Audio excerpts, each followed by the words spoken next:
This is Brett Strong, and today I'm going to talk about an abortion debate I had recently in mid-July 2013. An abortion debate. But let me back up for a moment. Let's back up to 3 weeks earlier in late June 2013. About that time, I was contacted by a young Christian fellow named Clinton Wilcox, and he wanted to do an abortion debate. Now, first of all, anyone who knows me knows that my expertise is in the New Testament, particularly the New Testament Jesus. That's my area of expertise. I've never done an abortion debate. Abortion has never been on my radar. Didn't really care about it. But hey, as you know, my stance is this: Christianity is a religion based on fiction. The Old Testament God is a fictional character. And his New Testament superhero son Jesus is a fictional character. So I take on all Christian comers on the core things of Christianity, which I know is fiction. So he said, hey, you know what? Let's do an abortion debate. So since Christianity is a religion based on fiction, I'm like, let's do it, because he would be easy to defeat or at least neutralize. So in late June 2013, I did my first abortion debate with almost zero knowledge on abortion. A week and a half later, I did another abortion debate with a young fellow named Cody Nelson, also known as Truth Seeker 4815. And then a week and a half after that, which is mid-July now, 2013, I did my third abortion debate, learning a little bit more each time. Well, in this abortion debate, with a young fellow once again named Roman Missile Exegete, he kept bringing up a scenario called the runaway train. And a lot of you have heard it. The runaway train is, you have a runaway train and the tracks are going to split, left or right. If you go left, there's one person tied down and you run them over. But if you go right, there's three people tied down and you run them over. So it's a moral dilemma. It's called double effect. It's a moral philosophy game. Saying, hey, the average person, if you didn't know anyone on the train tracks, would make a left, force the runaway train to the left tracks, and kill one person and save three. So he tried, Roman Missile Exegete tried to translate that to a woman who had tubular pregnancy. Tubular pregnancy is when the woman is pregnant inside of a fallopian tube. So Roman Missile Exegete was saying, see, a woman with tubular pregnancy, they're both going to die, so you take out the embryo fetus to try to save the mom. Lesser of the evil, doing the most good. The most good, he would say, would be to save the mom and take the embryo and fetus out. It's a moral dilemma. It's a double effect. And he used the runaway train, where once again the runaway train is non-stop. You have to make a left or right. The runaway train is going choo choo choo. You go left, there's one person tied down. You'll kill him, but you'll save the three people on the right track. And if you make a right, you'll kill three people, but you'll save the one person. So Roman Missile Exegete kept saying during the debate, he wore me out with it. Like, see, you do the lesser evil, you got to do the most good. And a woman with tubular pregnancy, the most good, the lesser evil would be to save the mom and take out the embryo fetus. And of course, the embryo fetus would die. And I've looked into the matter. First of all, I'm going to evoke Dr. David Boonin and Dr. Peter Kreeft. Peter Kreeft is the foremost philosopher. He's a head philosopher at Boston College. And he was debating a gentleman named Dr. David Boonin, another philosopher, well respected. And this is what they had to say on pregnancy. Dr. David Boonin said, with pregnancy, I have found, both in my own writings and in the writings of other people, it's really, really hard to think of another case that's like pregnancy. It's virtually unique in many respects. And Peter Kreeft, debating him, said, you're absolutely right, ... Pregnancy is a unique case. So you got two of the top philosophers in the world saying, hey, pregnancy is totally unique. There's nothing like it. You can't even make it an analogy or a scenario like pregnancy. You can't. It's just A woman being pregnant is just so unique. There's none that can compare to it. And this is where Roman missile exegete, I didn't realize it, but now I realize it. P.S. So I'm speaking about it. Roman missile exegete, his whole train scenario is invalid. Totally invalid. So it should many philosophers reject the double effect with the train scenario because it's invalid. Because there's no analogy that you can compare to pregnancy. Once again, Dr. David Boonin. Pregnancy is virtually unique in many aspects. Dr. Peter Kreeft. Pregnancy is a unique case. So the double effect train scenario is invalid from the get-go. Because there is no analogy you can make that can compare it to pregnancy. In its truest sense. So therefore, the train scenario is invalid and Mr. Roman exegete, the young fellow, is defeated. I didn't realize that then, but now I realize it a week and a half later. But let's go further into the matter. This is where the double effect, the train scenario, really becomes invalid, unsound, misleading, deceiving. So any of you pro-choicers, if you ever run into a pro-lifer using a double effect train scenario, not only is it invalid due to the fact that pregnancy is so unique that there is no analogy or metaphor that can compare to it.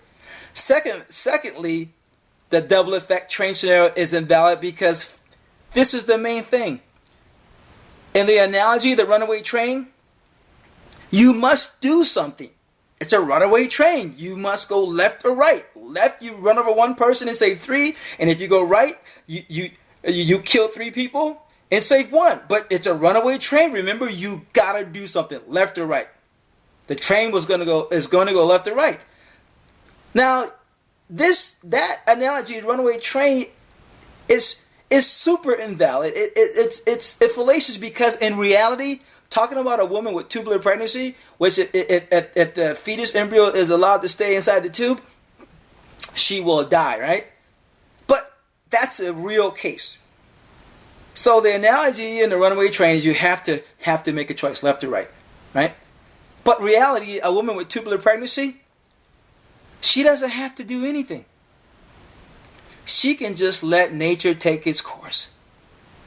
Like the Jehovah's Witnesses do a lot of time when they need blood transfusions, and the ones who don't believe in blood transfusions, they simply say, hey, let nature take its course.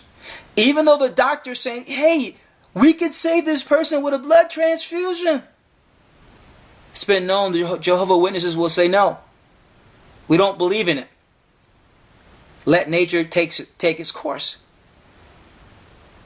So with the tubular pregnancy, the woman does not have to do anything. She can simply let nature take its course.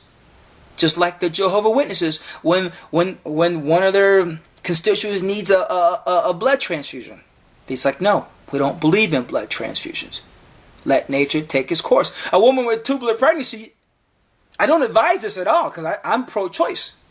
But a woman with tubular pregnancy can do that same thing. I don't believe in an abortion, and let nature take its course. Once again, I'm pro-choice. I would tell the woman, have an abortion. Done. Over. Save your life. Move on. But just to make the point how invalid how invalid the runaway train double effect scenario is, the runaway train is a runaway train. You got to make a choice. But a woman with tubular pregnancy, she doesn't have to make a choice. She doesn't have to do anything. Let nature take its course. I mean, after all, we're all going to die anyway, right?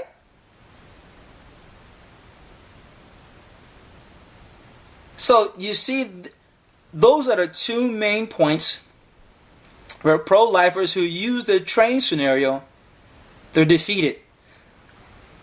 They're defeated, first of all, because there is no analogy that compares to pregnancy. Like Dr. David Boonin said, with pregnancy, I have found, both in my own writings and the writings of other people, it's really, really hard to think of another case that's like pregnancy. It's virtually unique in many respects. Dr. Peter Kraft, pregnancy is a unique case. So, there is no analogy, as these top philosophers would tell you, there is no analogy or metaphor or scenario that can compare to pregnancy. Especially a tubular pregnancy. And second of all, the one rate train, you must do something. But with a woman with tubular pregnancy, she doesn't have to make any choice. She can just let nature take its course. But as you know, me being pro-choice, I would say, hey, woman, it's your choice, but if you're going to ask Brett Strong, the common sense answer is to have the abortion and live another day. Which brings me to my third point. When a woman with tubular pregnancy has an abortion, which is to have the fetus or embryo removed, actually it would be an embryo if it's tubular pregnancy, it's her choice. She's making a choice to have an abortion. A woman with tubular pregnancy, she's making a choice, a premeditated choice. They come and tell her, hey, you have a tubular pregnancy. You're going to die if the baby is allowed to live in the tube of your fallopian tube. So we need to remove the fallopian tube with the embryo in it so we can save your life. She knows, like, okay, you're going to go in after the embryo. And how are you going to go after it? You just cut the fallopian tube that is trapped in and take it out. It's an abortion. It's premeditated. She's making a decision to abort the child. But yet, pro-lifers will call that just. Yeah, that is a just abortion. But another woman who has an abortion for her own justified reasons, pro-lifers will say, well, that's unjust. So we got two women get an abortion. But just because one's a tubular pregnancy and the other one it's a regular pregnancy, the one with the tubular pregnancy gets off the hook according to pro-lifers. Well, she's doing a just thing. But the woman who has an abortion for her own reasons, that has a normal pregnancy, no, her abortion is unjust. So pro-lifers would say the tubular pregnancy woman, her abortion would be just. But the other woman having an abortion, who's regularly pregnant, is unjust. You see, these pro-lifers are promoting their own beliefs, dogmas, on what is right and wrong. And that's okay. Pro-lifers can say, hey, a woman with tubular pregnancy is just to get an abortion. And the woman who has a regular pregnancy is unjust to get an abortion. I respect that. That's their opinion. But if they're speaking their opinion, then they have to respect the other side saying, no, my reason, I have a normal pregnancy and my reason to get an abortion is just to me. So the pro-lifers, you have your own justifications for a woman to get an abortion. And the woman who's getting an abortion who has a normal pregnancy has her own justifications. See, both sides have justifications. Neither one trumps the other. But for some reason, pro-lifers just don't get it. They will say, no. We're justified when we say a woman that has a tubular pregnancy can get an abortion, but the woman who has a regular pregnancy who gets an abortion is unjust. Okay, I respect that opinion, pro-lifers. But you have to understand that a woman who gets an abortion who has a regular pregnancy, she's justified. Whatever her justification is, that's her justification. Just like you pro-lifers. You have your own scenarios, your own justifications for an abortion. Just like a woman who has an abortion, who has regular pregnancy. She has her own justifications, her own reasons. And they're even with the pro-lifers. So both sides can disagree. But pro-lifers need to understand that they're not trumping any other woman who has a regular pregnancy who gets an abortion, because pro-lifers, you're just speaking your opinion, your personal beliefs, your convictions. No different from the woman who has an abortion. She has her own personal beliefs, her own convictions. And this is where Roman missile exegete said it in the debate. I didn't catch it until I reviewed it. He said, an abortion is unjustified. Something to that effect. Roman missile exegete said an abortion is an unjustified removing of the embryo and fetus. He's a pro-lifer. Do you see how inane pro-lifers will do and get to try to get out us saying that, hey, yeah, I admit that abortion is right in certain scenarios. Pro-lifers will do all kind of tap dances to get out of just admitting it. They even, like people like Roman Missile Exegete, they even changed the name of abortion.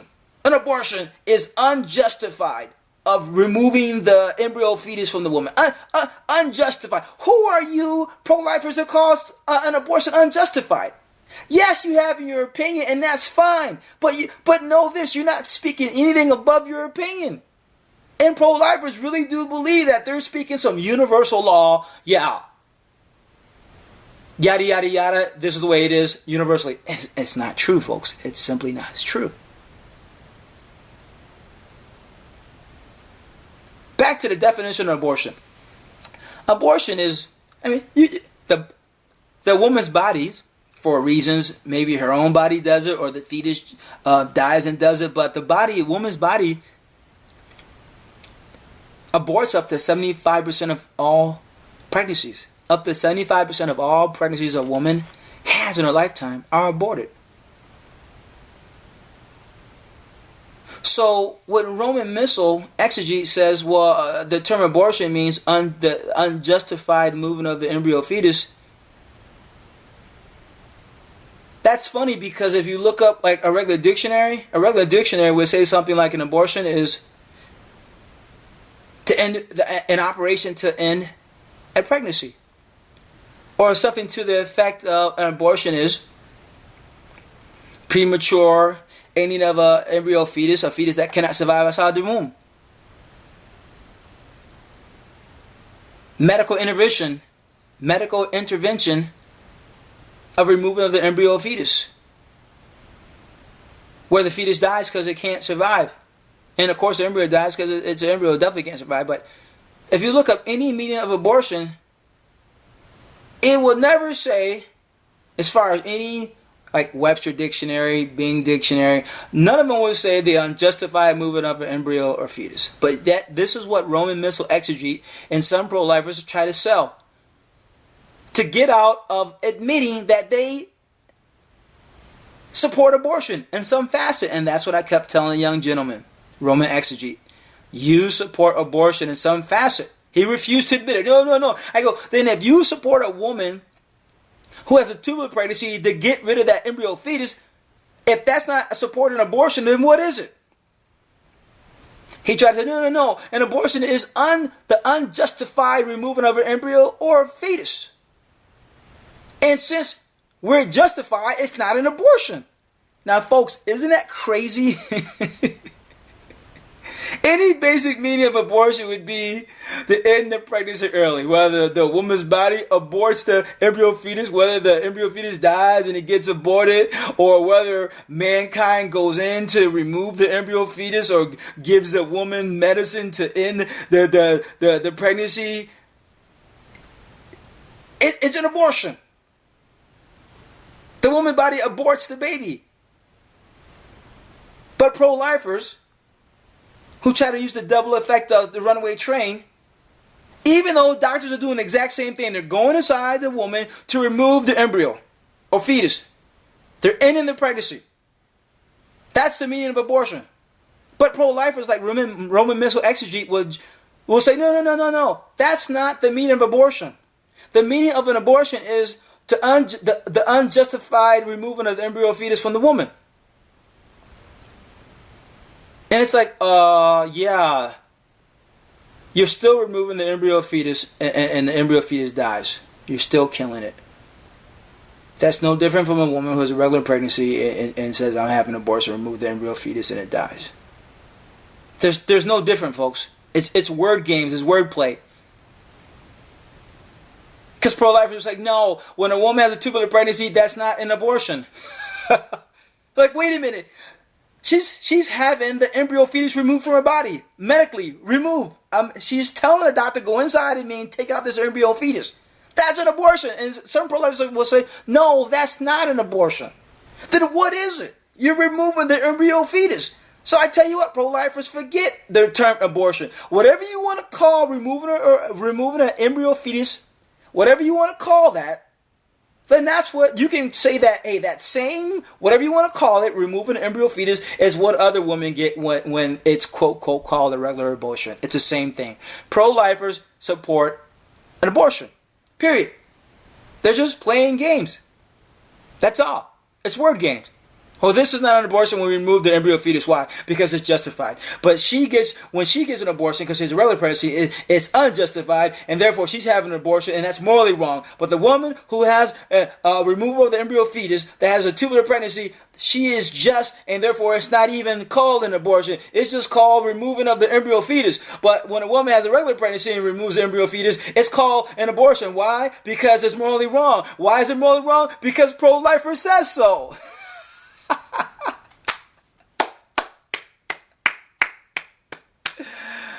Oh, it took me about 3 weeks to catch on the pro-lifers game. It's a game. It's a game, folks. It's a game that they believe doggedly in, but it's a game. It took me 3 weeks, the mid-July 2013, to catch on to what pro-lifers are trying to sell. Their double speak, their double talk. Folks, when you debate a pro-lifer, a lot of times they will use a lot of double talk, double speak, a lot of philosophical terms or analogies and yada yada to try to tie you up. It happened to me, Brett Strom, because abortion, didn't know anything about, didn't care about it, but when I'm challenged, I take on all Christian comers on basically any Christian issue that I deem it's false. I'm going to end it right now because I'm at 22 minutes and that's a little bit too long for me at this point. So there you have it, folks. Just rewind it, play it again. Brett Strong, I'm out.